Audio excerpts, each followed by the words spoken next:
Let me begin with a thesis. It is, I hope, both incontrovertible and simple. The thesis is this: a constitution is a necessary but insufficient condition for a democracy, especially an emerging democracy. But of course, like all theses, it is neither simple nor incontrovertible.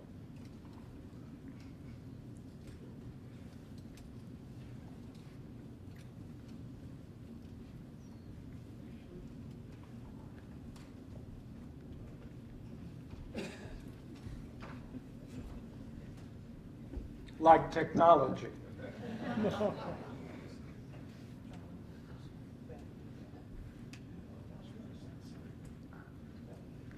Okay, let's start with a little geography, and then a little history, and then a bit about constitutional concepts. So, that's Sudan. It's the largest country in Africa, geographically. The concepts of North and South, while familiar to students of American history, are also quite familiar to students of African history.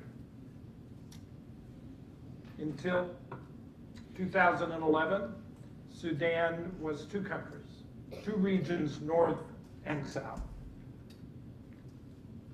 Some basic facts, because I think any discussion of constitutions or constitutional development require a context, both demographic, geographic, and of course, as we'll see in the next slide, historic.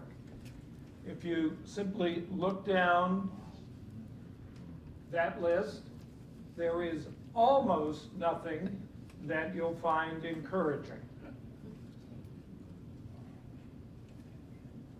Particularly corruption. I think it was CNN just yesterday did a very helpful ranking of which countries are the most corrupt in the entire world. And South Sudan came in 5th, Sudan came in 8th. But there is one figure that does provide a little reason for optimism, and that's oil production. And we'll see the significance of that in both the hint of optimism and the dark cloud of pessimism that is a shroud today over both Sudan in the north and South Sudan. One of the most interesting things to me about visiting a country like Sudan or South Sudan is to look at the role that paved roads and airports play in any country's development. Until about 3 years ago, the capital of South Sudan, which was and is Juba, had a total of 3 miles of paved roads in a country of 11 million people. A brief history. For those of you interested in military history, like Keith, we start with a reference to, like most of the Middle East, British involvement, Egyptian involvement, and of course, two of the most famous, infamous, or notorious military incidents in British history took place outside of Khartoum, one in which they were resoundingly defeated, and a few years later, one in which they prevailed. In any event, these are the major events in the history of Sudan and South Sudan. Now, the keys, of course, are 20 years of civil war, followed by a comprehensive peace agreement signed in 2005. And I believe the comprehensive peace agreement is one of the signal foreign policy achievements of the Bush administration, because the Bush administration really had a commitment to trying to end the Civil War, to bring peace, or at least a shadow of peace, to that part of Africa, and to begin economic development. So that agreement was signed in 2005. in January. And within a year, South Sudan had its first interim constitution, which in turn led to the referendum on independence 6 years later, which was provided for in the peace treaty. That in turn led to the referendum in which the overwhelming vote was in favor of independence, and that then was followed by a second transitional constitution. I worked primarily on the first interim constitution, making about 8 trips to South Sudan over a 2-year period, and a bit on the second transitional constitution. But a constitution, as I suggested at the beginning, is not a sufficient condition for peace or stability or prosperity. In the period of the Civil War, the First and Second Civil War, the issues that divided North and South were religion and oil. Can you think of any two more divisive functions, factors? Talking about Keith's slide on unity. The North and South were divided, North and South, by religion. The North being predominantly Muslim, overwhelmingly Muslim. The South being Christian, overwhelmingly so. Religion will speak for itself. We know what a divisive factor that can be. Oil in South Sudan and Sudan is a particularly divisive function because, as you can tell, the oil straddles the boundaries. And because of that, it accounts for most of the economic development possibilities in both countries, but equally most of the division and violence. And of course, the critical factor is not just where the oil is, but how the oil gets into commerce. So 80% of the oil is in South Sudan, but all of the transport is through Sudan. By the way, the principal customer for oil is the Chinese. China accounts, in terms of purchasing, for about 60%. It's a growing number of the oil production from Sudan and South Sudan. Again, another reminder of the predominance of oil, where it's produced, and how it gets to export. Now, this brings us to today, sadly, because for all those years of civil war, the factor that most bound the South together was not religion, it was not oil, it was the adversary, the North. So all of the divisive elements within Southern Sudan, South Sudan, were united. Again, I want to pick up on Keith's slides and his concept. They were united, but they were united because they were so viscerally, historically opposed to the North, and opposed as well on religion. But having become its own country in 2011, having become the 196th nation in the United Nations, they turned inward. And then the divisions and the violence you read about today are not based on oil. They're not based on religion. They're based on tribal animosity, tribal violence, tribal rivalries between the two principal tribes. The Dinka, which account for about 1/3 of the population, and the Nuer, which account for about 1/4 of the population. So when you open the New York Times this morning or next Monday and read about the violence in South Sudan, and it is terrible violence, terribly displacing refugees, it is because of tribal divisions. And of course that violence, much of it, takes place in the north of South Sudan, which is where the oil is. The president of South Sudan is Salva Kiir. He is Dinka. The vice president is Riek Machar, and he is Nuer.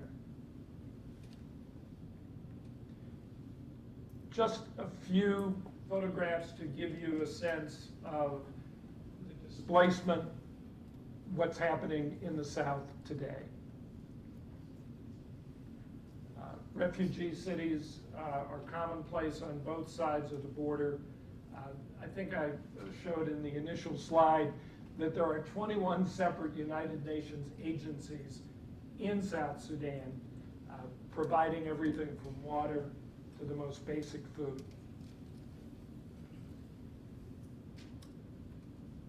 That's there primarily to show you the flag. Again, a fairly typical scene in a refugee camp. More. So, we know that the Constitution, whatever its merits as a document, did not prevent any of this. It was adopted, the interim Constitution, in 2005. This is when the South was still part of the North, but semi-autonomous.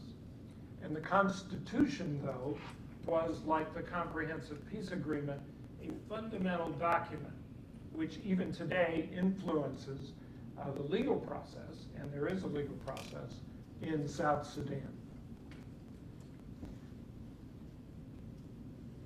This is the excerpt, this is the preamble. And you might just take a minute to read some of the provisions.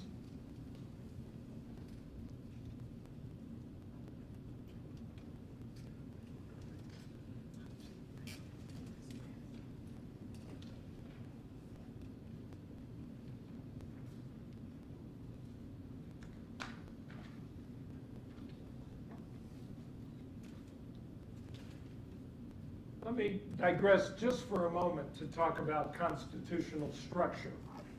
The United States Constitution has about 8,500 words. Most constitutions, and I think, Keith, at last count there were something like 140 constitutions of countries around the world. Most constitutions are much longer in length. And of the 140 or 50 constitutions, more than half have been adopted in the last 20 years. And it makes for very different reading than the US Constitution, not just in some of the language, of course, but in the basic structure. So the South Sudanese Constitution has just a few more, over 200 articles. 200 separate provisions. But one of the things I found most challenging, at least initially, in working with the South Sudanese on a constitution, was putting aside my American concepts and my American notions. Because the models that we ended up suggesting for the South Sudanese Constitution was not the American model. In terms of structure, in terms of liberty, in terms of aspirations, of course. But if you're not in the United States, if you're not Canadian, if you're not French, if you're not Japanese, the more attractive models are South Africa. Because there you had a country riven by divisions that, after struggle, much of it armed, some of it peaceful, thanks to Nelson Mandela, the country came together and put together a constitution in the early 1990s that remains a model. And so for the Sudanese and the South Sudanese, South Africa was a far more attractive model than the United States. Again, in part because when you are, think about today, if you were starting a country, you had an emerging democracy, and you had a mandate, perhaps from a peace agreement, perhaps from a referendum, to create a new constitution. human nature aside, let me suggest that you would not stop at 8,000 words.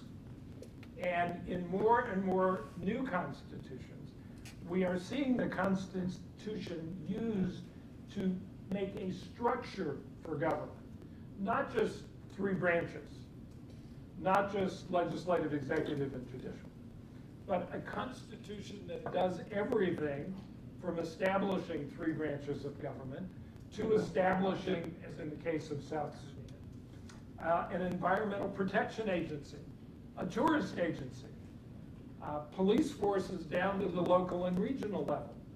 And again, think about the practical wisdom of that. Because if you have a mandate to produce a document that is going to establish the rules for a new country, why not engage in one-stop shopping? Why not put as much of a government structure together as time and circumstances permit? Writing a constitution in 1789 led our framers to consult the French documents, the British philosophers, but in some ways the process today, even in a country as challenged as South Sudan, has some advantages. Has the advantages not just of 200 years of American judicial history and constitutional development, but of a maturation of public notions around the world of what it means to have a small d democratic process. And I think the best example of that is the provision in the South Sudanese Constitution that mandates that 25% of all the legislative seats shall be held by women. Now, that's affirmative action, right? Depending on your perspective, that's a wonderful thing, but it would not pass in the United States of America. And the reason is the same 14th Amendment that several of the speakers have referred to.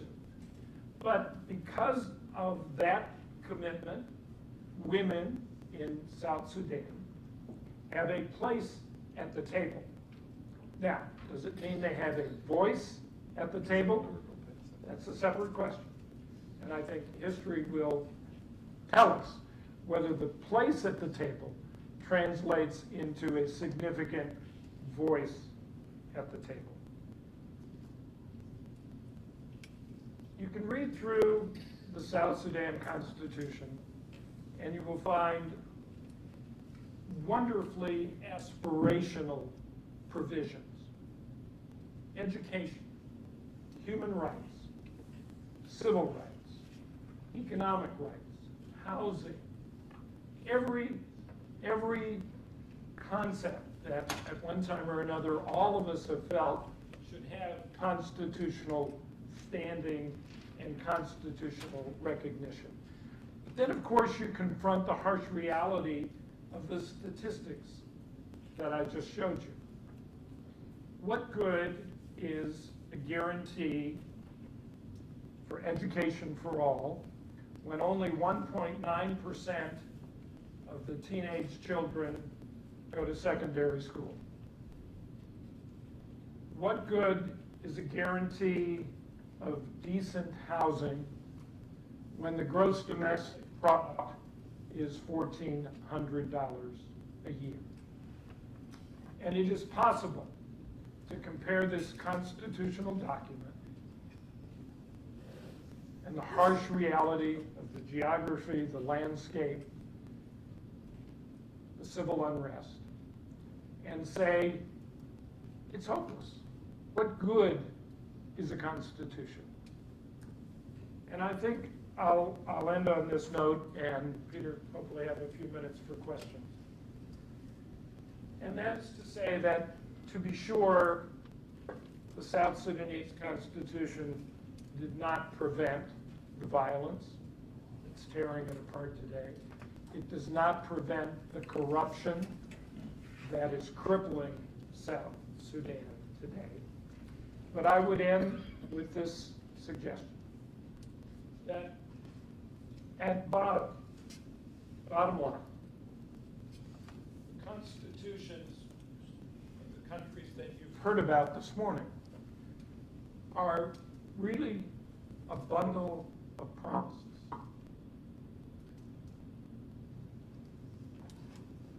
And the importance of a constitution, and I think this demonstrates the validity of the thesis that I started with.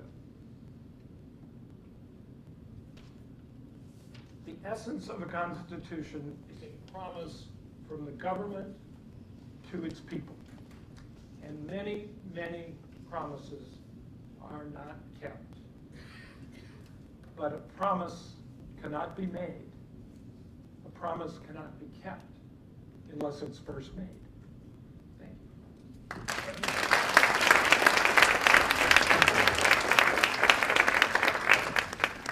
I just want to zip through a couple more slides. We worked on the Constitution, the first transitional Constitution, under a mango tree because of the shade that it provided, because there was no electricity, and therefore no air conditioning, among many, many other things. And one of the great ironies is that the drafting of the Constitution was done on Macs.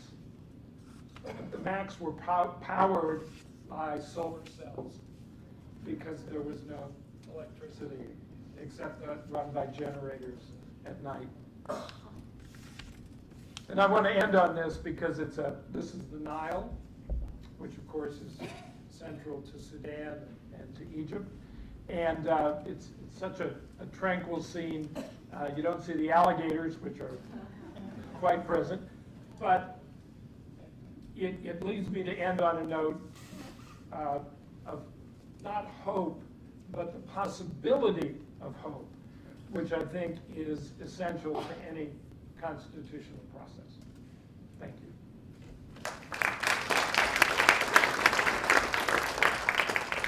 Thank you, Keith. Thank you, Brady. Questions for either or both? Okay, Ray, go ahead. I want to ask about the Constitution. Was it drafted in English, and who drafted it? Both good questions. The official language of South Sudan is English and Arabic. It was drafted in English. And who drafted it? At the Constitutional Convention in Philadelphia, I think, and again, someone can help me if I'm not precise, there were 64 delegates. The constitutional process in South Sudan started with 6 committees and about 24 or 5 people altogether. And they are remarkable people. I barely speak one language. They spoke 3, a tribal language, Arabic and English.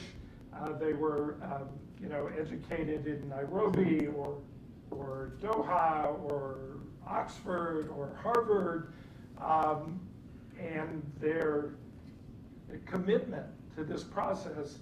I mean, these people who drafted the Constitution did not, like Franklin, Madison, and all of our familiar names, live in big houses. They lived in mud huts. And their commitment and their basic optimism about their ability to shape their own future is obviously something that still sticks with me. Most of the people in the country can't read. Yes, I think I showed you the literacy figure, which was 25%. English, and most of them can't read English. Can't read at all. And life expectancy was 42. 42 years old. Go ahead. I have a friend that just came back from South Sudan. He was there to help coach them in how to have democracy and constitution. He's lucky he got out there alive, because I heard from his family how he was basically forced to stay in the palace in Juba. How do we find people to go all over the world and coach these countries with constitution? Where do they come from? Who are the people? Who are these people behind the scenes? Well, if you look at the French, British, Canadians, and Americans, each of their foreign policy establishments, and I mean that in the best way, USAID, Department of State, fund individuals, whether they're from the academic community, or the corporate community, or the military community, to provide this kind of, we'll call it soft, because it's not a tank, and it's not a water purification system, but kind of this soft assistance. And the difficulty, and I think anyone who's taught law school, grade school, high school, understands the challenge, is to be helpful without being obtrusive, without trying to impose your ideas. So that, for example, we would find ourselves talking about the oil issue and how oil revenue could be allocated. Because of the 10 states in South Sudan, only 2, 3 have oil. The rest have virtually nothing. And the answer is, well, look at the Canadian Constitution. Because, or that was not the answer, that was one answer. Because Canada, think about it, wonderful natural resources, but not everywhere, not across Canada. So the idea was to give examples, give suggestions from which they could select provisions. As Peter knows, one of my other interests is the First Amendment. And, you know, they have a lovely counterpart to the First Amendment, but it has a phrase, and I think it was on several of Keith's slides, but basically says, right to speak, right to assemble, comma, except as provided by law, or except when it's not in the interests of whoever's running the country at that moment. So, you know, there are certain provisions that, you know, I certainly have difficulty with. But again, you have to look at the whole, you have to look at the history, you have to look at the circumstances. And the other bias I found myself trying to push aside is we have this wonderful Constitution of 8,500 words, but we have 215 years of practical experience, judicial interpretation, Marbury, Brown versus Board. You know, so we come assuming so much, and when you go there, when you're in a country, or in the Balkans, or in Russia or Ukraine, you just have to leave your baggage, your intellectual baggage, and try to put yourselves not in their shoes, because you can never do that, but more closely to where they are coming from as people who admire the United States and Great Britain and many other countries, but understand full well that they are not, any of them. They are on their own.